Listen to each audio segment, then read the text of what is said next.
fidélité, 20h sur la télévision Futur Média. Les titres, c'est tout de suite. L'Aïd el-Kébir fêté ce samedi par la coordination des musulmans du Sénégal. Le sermon de l'imam a porté sur l'urgence d'apaiser les tensions qui sévissent au sein de l'espace politique. Au moment où la majorité des Sénégalais s'apprêtent à fêter la Tabaski ce dimanche, des compatriotes demeurent bloqués à l'aéroport de Tunis. En exclusivité, la version d'un témoin des faits, son nom, Kiné Ndiaye, elle revient sur les vives altercations qui ont opposé des ressortissants sénégalais aux forces de l'ordre tunisiennes. Incendie au marché central de Thiès, plus de peur que de mal, mais d'importants dégâts matériels constatés. Les pensionnaires du marché fustigent le laxisme des autorités dans le cadre de la sécurisation du marché. Coup d'envoi de la campagne pour les législatives ce 10 juillet au CNRA. L'heure est au dernier réglage et parmi les sujets à l'ordre du jour, la crise au sein de la coalition Natangé. Voilà pour les titres de développement, c'est tout de suite.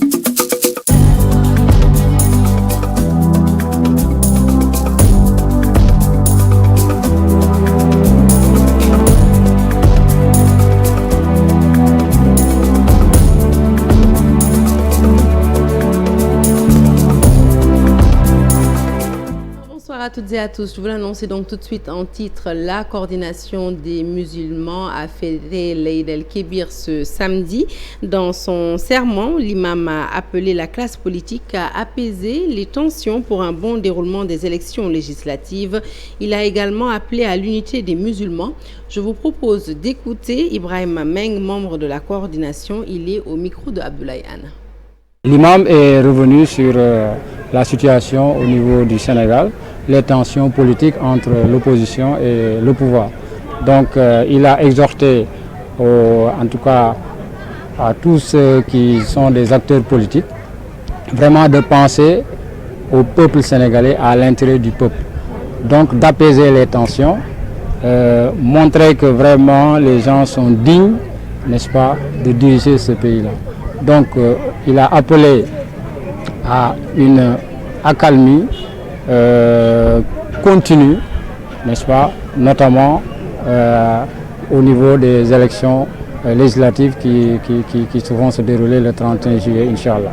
Donc un appel à toute la population, n'est-ce pas, que les choses se passent dans les règles de l'art et que vraiment, opposition comme pouvoir, que chacun puisse montrer en tout cas que c'est l'intérêt seulement du Sénégal qui prime sur tout. Et bonne fête de Tabaski à tous ceux qui ont fêté la Tabaski ce samedi. La fête a eu lieu également à l'université Cheikh Anta Diop de Dakar. L'imam de la grande mosquée de l'université a axé son sermon sur l'actualité politique et sociale. À la veille de l'ouverture de la campagne pour les législatives, il invite les électeurs à faire le bon choix pour désigner de bons représentants au sein de l'hémicycle. Imam Omar Sall plutôt a également invité la jeunesse à préserver les valeurs de la société. Le point, c'est avec Pape Faraning. Allahu Akbar. Allahu Akbar. Allahu Akbar. Après la prière des 2 rakats de l'Aïd el-Kabir, l'imam a axé son sermon sur l'actualité brûlante de l'heure, surtout les législatives du 31 juillet. Imam Omar Sall appelle les candidats à cultiver la paix. Nous demandons à tous les candidats, de quelque bord qu'ils se situent, de privilégier les intérêts des populations aux intérêts individuels ou familiaux, de raffermir les principes de la paix, de la stabilité, du vivre ensemble par la justice, l'équité et la transparence. Il a aussi insisté sur le choix des représentants pour la 14e législature. Les choix doivent se faire par rapport au profil, à la compétence et à la loyauté. Il faut savoir que choisir un candidat ou demander un poste est une responsabilité devant Allah subhanahu wa ta'ala, devant les hommes et devant l'histoire. La priorité doit être accordée à la préservation des socles de la paix et de la stabilité, qui font partie des bienfaits qu'Allah subhanahu wa ta'ala a bien voulu nous octroyer. L'imam de la grande mosquée de l'université Cheikh Anta Diop interpelle les femmes et les jeunes à revoir leur comportement. Aux femmes d'adopter les bons comportements, de respecter le voile islamique, d'être pudiques, d'honorer les droits de leur époux, de s'éloigner des charlatans et autres vendeurs d'illusions. Aux jeunes, futurs dirigeants, avenir et force de la nation, de s'adonner à la quête du savoir, seul gage de développement. L'imam Omar Salah a aussi rappelé l'origine de la tabaski et les bienfaits qui attendent les musulmans après avoir perpétué le sacrifice d'Abraham. Nous restons avec cette séance de prière dirigée par l'imam Omar Sall. Les fidèles qui y ont assisté disent adhérer à son sermon. Nous les écoutons. Il doit être qu'il a axé sur la société, notamment la jeunesse, qui doit être des jeunes modèles, des jeunes qui doivent aller vers la quête du savoir. Aux femmes, il a invité les femmes d'adopter des comportements musulmans, de respect et de bonne éducation.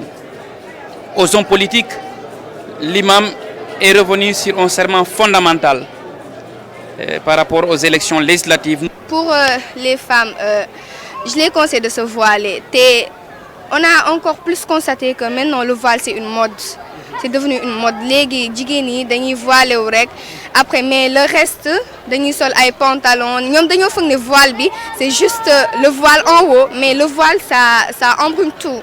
Alors man lu ma leen di conseiller mooy ñu muur seen cër yi comme ça góor ñi bañ leen xool mu bañ a am njaalo et en plus respecter seen jëkkër loolu tamit c'est à part parce que genre sa borom kër dañoo ne moom moo yor sa caabi aljana, tu comprends. Rappeler les origines de cette fête qui n'est rien d'autre que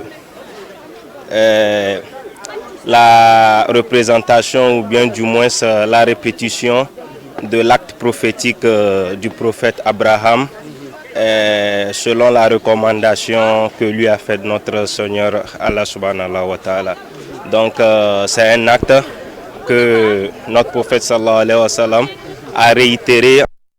À la gare des Beaux Maraîchers de Pikine, la hausse du prix du transport entre le sommeil des voyageurs, ils veulent passer la fête à côté de leur famille, mais l'augmentation du tarif leur pose d'énormes difficultés. Tabaski oblige, les transporteurs ont en effet doublé le coût du transport, un acte qu'ils pensent légal vu les risques qu'ils prennent, disent-ils. Toutefois, le maître mot demeure prudence sur les routes. Reportage signé Habib Faye. li ci des bëriwut ëllëg ñu fas yéene julli lii di tabaski fii ci gare des Beaux Maraîchers bu diwaanu Pikine li ci des bëriwut ëllëg ñu fas yéene julli lii di tabaski fii ci gare des Beaux Maraîchers bu diwaanu Pikine askan wi ñoom. Désolé pour cet élément en Wolof que nous n'excluons pas de vous retransmettre avant la fin de cette édition et en français. La fête de la Tabaski, un grand moment de retrouvailles à Guet Ndar dans ce quartier des pêcheurs. Eh bien, c'est déjà la bonne ambiance à 24 heures de l'Eid el-Kébir où Ousseynou Diop a fait le déplacement reportage. Le quartier à Guet-Ndar, le quartier des pêcheurs de Saint-Louis, c'est déjà la fête de la Tabaski. Ici, certains pêcheurs ont fait plus de 10 mois dans les autres pays en campagne avant de retourner au Bercail pour célébrer l'Eid el-Kébir en famille. Djibril Sow est l'un d'entre eux. En ce moment, tous les pêcheurs sont dans le quartier. Ils étaient dans beaucoup de pays de la sous-région. Alhamdulillah, ils sont là pour passer de belles fêtes de Tabaski. Dans cet abri au bord du fleuve, en face de la place Bayandar, on y retrouve Alassane Gueye. Pour lui, c'est une tradition séculaire pour tout Guendarien de revenir dans sa localité d'origine pour y passer la Tabaski. C'est une tradition guendarienne. Les jeunes sont obligés de perpétuer cette tradition. Vraiment, c'est une bonne chose et nous sommes fiers. Retrouvailles certes, mais pour certains, c'est une occasion d'organiser d'autres événements, comme le mariage ou le baptême. Les jeunes passent parfois 8 mois hors de Saint-Louis, le font pour nourrir leur famille. car ils sont des hommes courageux. Parfois, ils peuvent gagner 800 000 francs CFA ou 1 million. Après, ils vont se marier. Certains pêcheurs organisent aussi d'autres fêtes pendant la Tabaski. À Gendar, les pêcheurs n'attendent que le jour de la Tabaski pour mettre les atours et célébrer comme il se doit la fête du mouton. Ici, les retrouvailles pendant l'Aïd el-Kébir sont de grands moments d'émotion entre les pêcheurs. Et nous restons à Saint-Louis, la ville tricentenaire sur place, faire en sorte que les habitants de Khor-Usine passent la Tabaski dans un environnement propre. C'est l'objectif du mouvement des acteurs pour le civisme et la citoyenneté pour l'émergence de Saint-Louis. Ses membres ont effectué une séance de nettoyage du quartier et en ont profité pour lancer un appel à la réhabilitation de certains édifices de ce quartier de Saint-Louis. Mohamedou Fadel Koné fait partie de cette association. Il en est le président. Je vous propose de l'écouter au micro de Dissa Prera. Nous nous sommes réunis ici pour faire un set-setal afin d'améliorer les conditions environnementales. C'est aussi des actes civiques et citoyennes que toute population doit mettre en avant à l'approche également de ces fêtes de Tabaski. Alors aujourd'hui, qu'est-ce que vous attendez des autorités?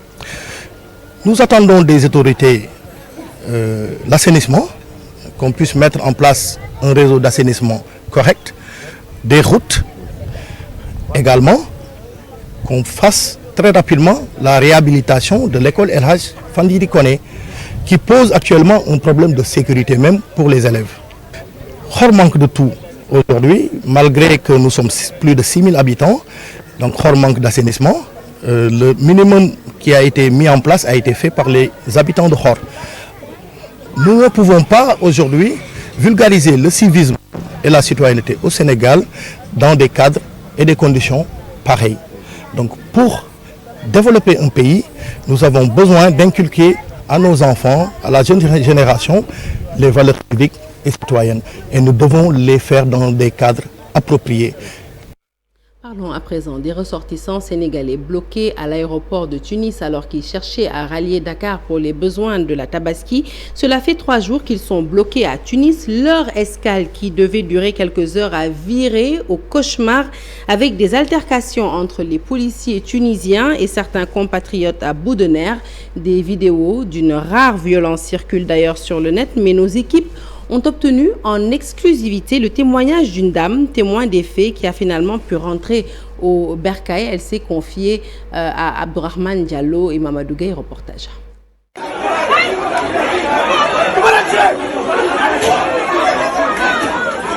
Des vidéos choquantes où on voit des Sénégalais ou autres nationalités violentés par la police tunisienne à l'aéroport de Tunis. Ils ont appelé du renfort qui sont venus pour dégager les gens de l'aéroport.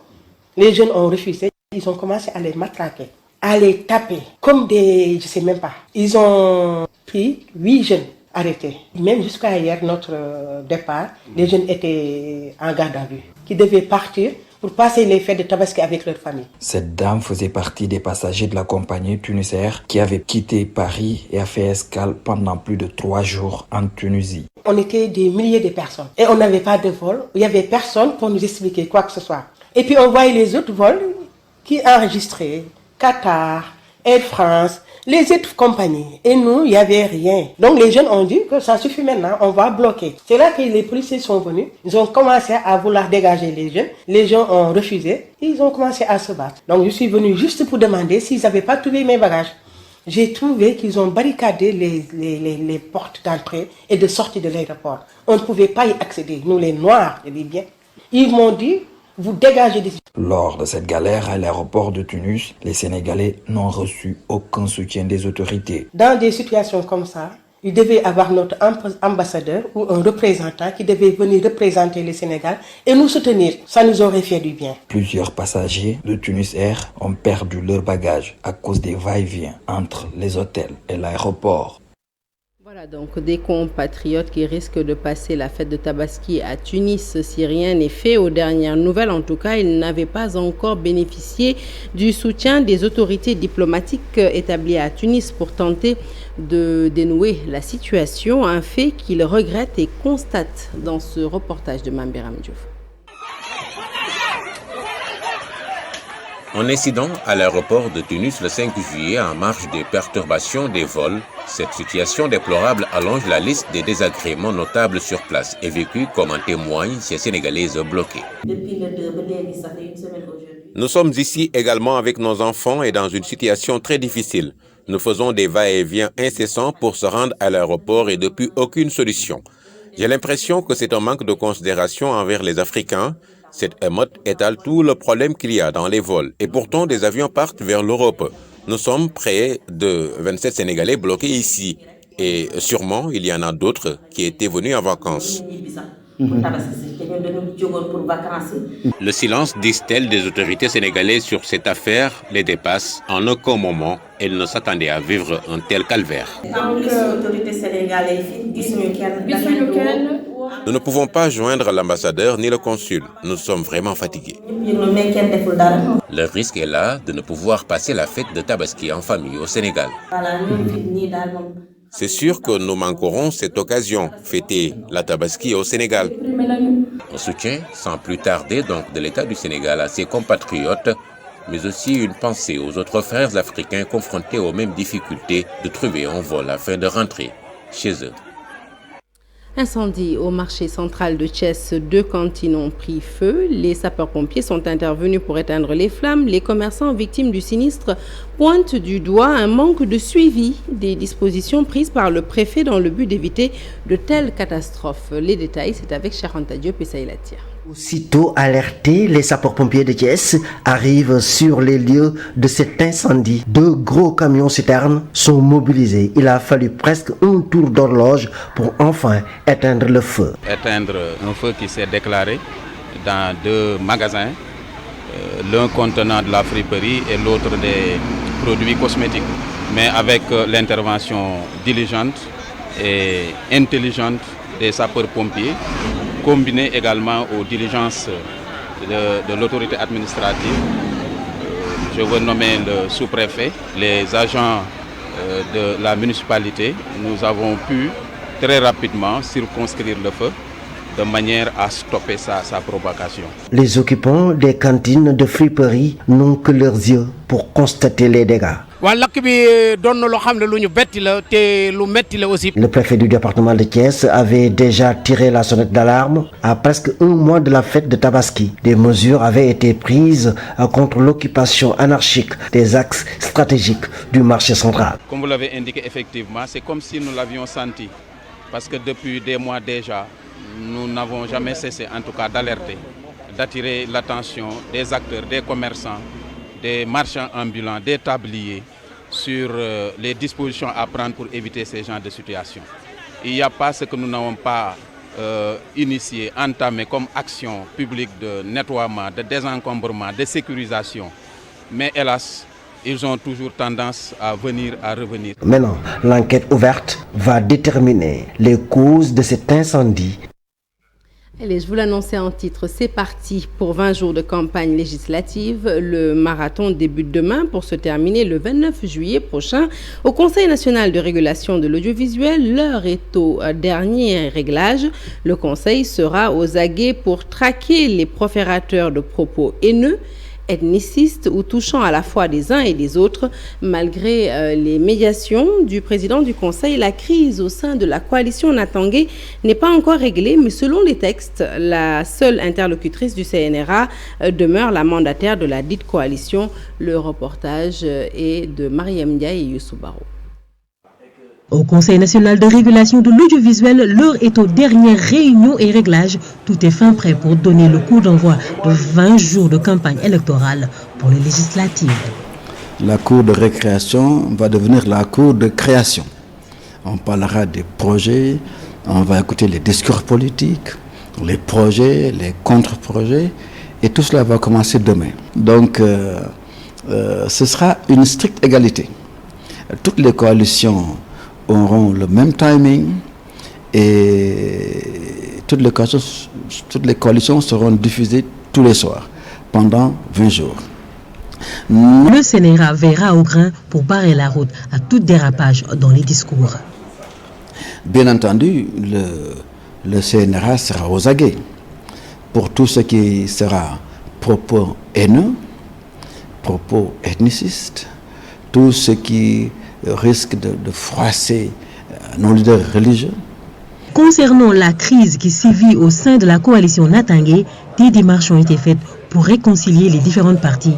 En vain, mais la seule interlocutrice reste la mandataire. Il y a par contre une coalition à propos de laquelle il y a une crise interne assez grave, que nous regrettons, parce que c'est bien dommage.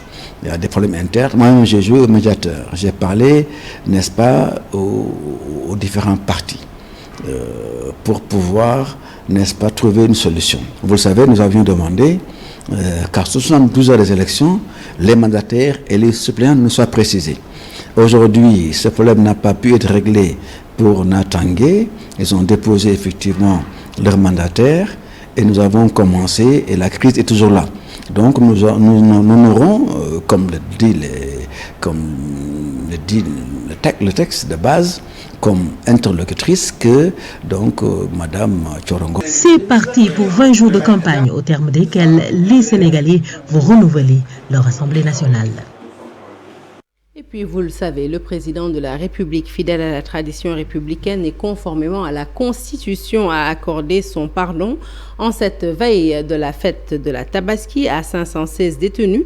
Ces personnes définitivement condamnées pour des infractions diverses ont été incarcérées dans les différents établissements pénitentiaires du Sénégal.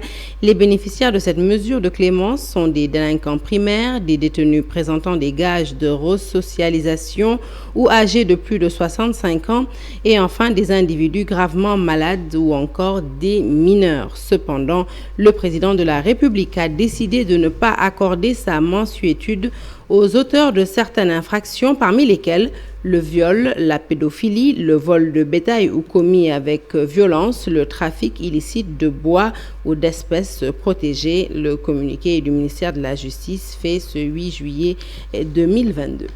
Hors de chez nous, il n'a pas pu participer aux concertations organisées par le président du FASO, Roch Marc Kaboré, a été empêché de s'y rendre par un groupe d'individus qui lui ont barré la route. L'ex-président déchu salue toutefois cette initiative menée par la junte au pouvoir. Nous l'écoutons au micro de nos confrères de BF1 TV.